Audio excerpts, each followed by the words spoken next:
ایسے ہی ایک بادشاہ تھا جو عدل اور انصاف والا بادشاہ تھا، لیکن اسے بیٹیوں سے نفرت تھی۔ وہ یہ چاہتا تھا کہ ہمارے گھر میں کوئی بیٹی نہ پیدا ہو۔ دوسروں کے بارے میں اس کا کچھ خیال غلط نہیں تھا، لیکن اپنی بیٹی اسے پسند نہیں تھی۔ اس نے اپنے یہاں کہہ رکھا تھا کہ ہماری جتنی بیویاں ہیں ان سے کوئی بھی بیٹی نہیں ہونا چاہیے، لیکن اللہ تعالیٰ عطا کرنے والا ہے، اللہ تعالیٰ بیٹا اور بیٹی دینے والا ہے، اور اللہ کی عطا کو کوئی روک نہیں سکتا۔ اس نے اپنی بیویوں سے کہہ رکھا تھا کہ ہمیں بیٹی نہیں پسند ہے، اگر جس کی بھی بیٹی ہو گئی تو ہم اس کو قتل کر دیں گے۔ تو اللہ کا کرنا ایسا ہوا کہ اس کی بیوی حاملہ ہوئی۔ کچھ دنوں کے بعد اس کے یہاں بچے کی پیدائش ہوئی۔ وہ باہر گیا ہوا تھا، کسی کام کے سلسلے میں باہر گیا ہوا تھا، بیوی حاملہ تھی، تو بچے کی ولادت ہوئی، اور اللہ کا کرنا ایسا ہوا کہ بیٹی پیدا ہوئی۔ جب بیٹی پیدا ہوئی تو اس کی بیوی بہت ڈر گئی، ملکہ بہت ڈر گئی کہ جب بادشاہ دیکھے گا، میرا شوہر دیکھے گا تو میری بیٹی کو قتل کر دے گا۔ اس نے کیا سوچا کہ ایسا کرتے ہیں کہ کسی کو یہ اپنی بیٹی دے دیتے ہیں، وہ ہماری بیٹی کو پال لے گی۔ تو اس نے نظر دوڑائی تو ایک بوڑھی دائی تھی، بھروسے کی تھی۔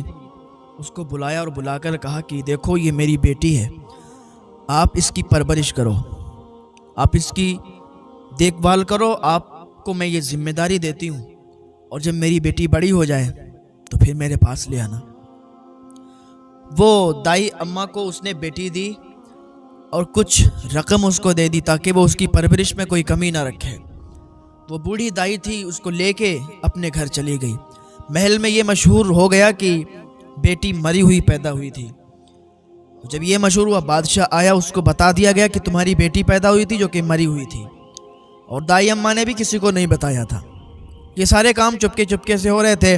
دائی اماں اس بیٹی کو پالنے لگی، یہاں تک کہ وہ بیٹی جوان ہوتی گئی، بڑی ہوتی گئی۔ ایک عرصہ گزر گیا، جب بیٹی کی عمر 20-21 سال ہو گئی، جوان ہو گئی تھی، تو پھر آئی ایک دن وہ محل کے اندر، وہی دائی اماں، اور اس ملکہ سے کہنے لگی کہ بیٹی جوان ہو گئی ہے، 20-21 سال کی ہو گئی ہے، بتائیے اگر آپ کا حکم ہو تو میں اس کو محل میں لے آؤں۔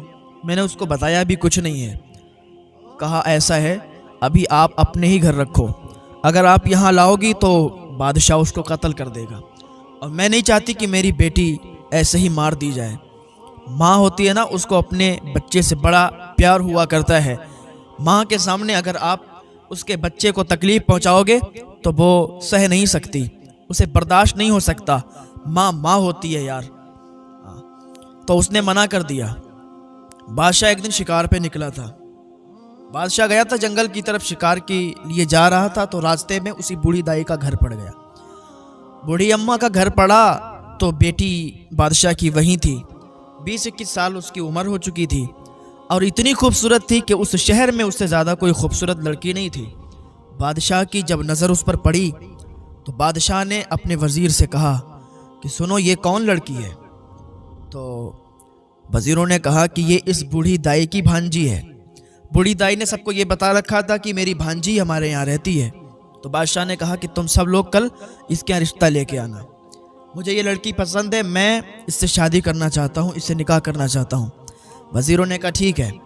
دوسرا دن ہوا، وزیر اور سپاہی اور کچھ چند لوگ مل کے اس بوڑھی دائی اماں کے ہاں گئے، اور بوڑھی دائی سے کہنے لگے کہ بادشاہ سلامت کو آپ کی بیٹی بہت پسند آئی ہے اور وہ اس سے شادی کرنا چاہتے ہیں، آپ اگر اجازت دیں تو بادشاہ کی شادی اس لڑکی کے ساتھ کرا دی جائے۔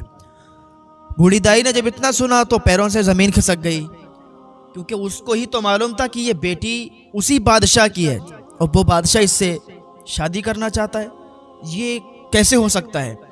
اس نے کہا نہیں، میں یہ رشتہ منظور نہیں کر سکتی، اس لیے یہ میری بھانجی ہے، میں بہت غریب ہوں، میری حیثیت کیا ہے کہ میں اپنی بھانجی کا نکاح بادشاہ کے ساتھ کر دوں۔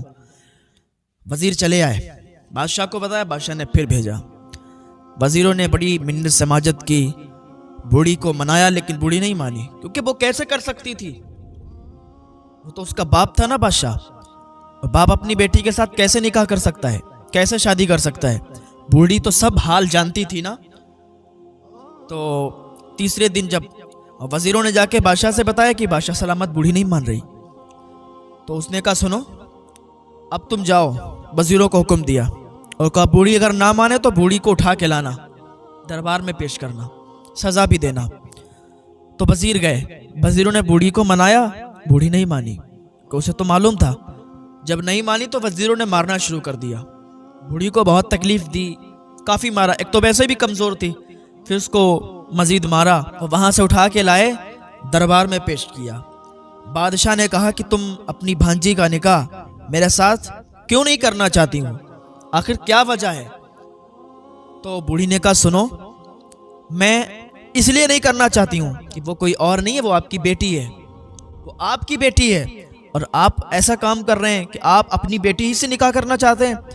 تو بادشاہ نے کہا میری بیٹی ہے اور میں اس کے ساتھ اتنا بڑا قدم اٹھانے جا رہا تھا، میں اس کے ساتھ شادی کرنے جا رہا تھا۔ تو بادشاہ نے کہا بات سنو، میری بیٹی تو مری ہوئی پیدا ہوئی تھی، پھر یہ میری بیٹی کہاں سے آئی؟ کہا سنو آپ کی بیوی، آپ کی بیگم نے مجھے پالنے کے لیے رکھا تھا، مجھ سے کہا تھا کہ میری بیٹی کو پال لو ورنہ بادشاہ اس کو مار دے گا، اس کو قتل کر دے گا، اس لیے میں نے آپ کی بیٹی کو پالا ہے اور اس کو بڑا کیا، آج 20-21 سال اس کی عمر ہو چکی ہے۔ بادشاہ نے جب اتنا سنا اس کو بہت غصہ آیا، بادشاہ نے اپنے بیٹے کو بلایا اور کہا سنو میں نہیں چاہتا کہ میری بیٹی زندہ رہے، تو اپنی بہن کو اپنے ہی ہاتھوں سے مار دے، اس کو جنگل لے جا، لے جانے کے بعد اس کی آنکھیں نکال لے اور اس کا خون میرے پاس لے کے آ، اس کی آنکھیں اور خون جب دیکھوں گا تب مجھے سکون ہوگا، کیونکہ میں نہیں چاہتا کہ میری بیٹی پیدا ہو اور وہ یہاں رہے۔ اور اس بوڑھی کی ہمت تو دیکھو، اس نے میری بیٹی کو پالا ہے، اس بوڑھی کو تو اس نے معاف کر دیا، لیکن بیٹی کے لیے حکم سنا دیا اپنے بیٹے کو کہ لے جاؤ اور اس کو مار کے آ، اس کی آنکھ اور خون میرے پاس لا۔ بیٹا تھا، بہن کو لے گیا جنگل۔ اب بھائی بہن کا پیار امڑ آیا، اور بھائی بہن کا پیار بھی عجیب پیار ہوتا ہے۔ بھائی اپنے بہن کے بارے میں کچھ غلط نہیں سوچ سکتا، اس کو نہیں مار سکتا، بہن اپنے بھائی کے بارے میں کبھی بھی کچھ غلط نہیں سوچ سکتی۔ کبھی بھی کوئی تکلیف بھائی پر آ جائے تو بہن آگے کھڑی ہو جاتی ہے، بہن کبھی برداشت نہیں ہوتی کہ اس کا بھائی پریشانی میں رہے، اور بھائی بھی یہ نہیں برداشت کر سکتا کہ اس کی بہن پریشانی میں رہے۔ پھر یہاں تو مارنے کا اور قتل کرنے کا مسئلہ تھا۔ جب بادشاہ کا حکم تھا بیٹے کے لیے تو بیٹا کہنے لگا ہے میری بہن تم یہاں سے بھاگ جاؤ، چلی جاؤ، میں تمہیں نہیں مار سکتا، میں تمہاری آنکھوں کو کیسے نکال سکتا ہوں، میں تمہارا قتل کر کے خون لے جا کے ابا کو کیسے دے سکتا ہوں، میں نہیں مار سکتا۔ بہن کہنے لگی بھائی تو اپنی جان جوکھم میں کیوں ڈال رہا ہے، مجھے مار دے، اگر تو مجھے نہیں مارے گا نا تو بادشاہ تجھے مار دے گا، ابا تجھے مار دیں گے اگر تو مجھے نہیں مارے گا۔ اس نے کہا بہن تم مت سوچو اس بات کا، تم یہاں سے بھاگ جاؤ، میں اس کی بھی ترکیب نکال لوں گا کہ ابا کے سامنے کیسے پیش ہونا ہے اور کیا کرنا ہے۔ بہن نے کہا ٹھیک ہے بھائی۔ بہن چلی گئی جنگل میں۔ اب اس کو اتنا ڈر نہیں لگتا تھا کہ جانور کھا جائے گا یا کیا ہو جائے گا، کیونکہ اسے تو مارنے کا ہی حکم دیا گیا تھا۔ اب یہاں سے تو وہ بچ گئی نا۔ اس کے بھائی نے ایک ہرن کو پکڑا، اس کو مارا، اس کی آنکھیں نکالی اور خون نکال کے بادشاہ کے پاس لے گیا۔ بادشاہ نے جلدی جلدی دیکھا، کہا چلو ٹھیک ہے، وہ خون ہرن کا تھا اور آنکھیں بھی ہرن کی تھیں۔ جلدی میں اس نے دیکھا اور کہا چلو ٹھیک ہے، مار دیا، اچھا کیا۔ اب بادشاہ کو یہ یقین ہو گیا کہ میری بیٹی تھی، اس کو قتل کر دیا گیا، مار دیا گیا۔ ماں نے جب سنا تو اس کی دھڑکنیں تیز ہو گئیں، وہ رونے لگی۔ ماں تو ماں ہوتی ہے نا۔ تو بیٹے نے چپکے سے آ کے ماں سے کہا ماں آپ چنتا نہ کرو، بیٹی کو مارا نہیں ہے، میں نے بہن کو مارا نہیں ہے، بلکہ بہن کو میں نے نکال دیا، جنگل میں کہہ دیا میں نے کہ تو نکل جا، اور میں ہرن کو مار کے اس کی آنکھیں اور خون لایا ہوں۔ ابا کو یقین ہو گیا کہ میں نے بیٹی کو مار دیا ہے، میں نے بہن کو مار دیا، حالانکہ میں نے ایسا نہیں کیا، کوئی بھائی اپنی بہن کو مار سکتا ہے؟ تو اس کی ماں کو تسلی ہوئی، جان میں جان پڑی اور اللہ کا شکر ادا کیا۔ اب یہ ادھر یہاں پر جنگل میں اکیلی یہ چل رہی تھی، چلتی گئی، کانٹے دار جنگل تھا، اس کے کپڑے جنگل میں کانٹوں میں ہلکتے پھنستے کافی پھٹ چکے تھے۔ اب اس نے پتوں کو اپنے جسم پر لگایا ہوا تھا، پتوں سے اپنا جسم چھپایا ہوا تھا، بھوکی بھی بہت تھی۔ ابھی وہ ایک جگہ پر بیٹھی ہوئی تھی، لیکن پاک دامن بہت تھی، اللہ سے ڈرنے والی بہت تھی، نیک تھی۔ بیٹھی تھی تو کسی کی آہٹ سنائی دی،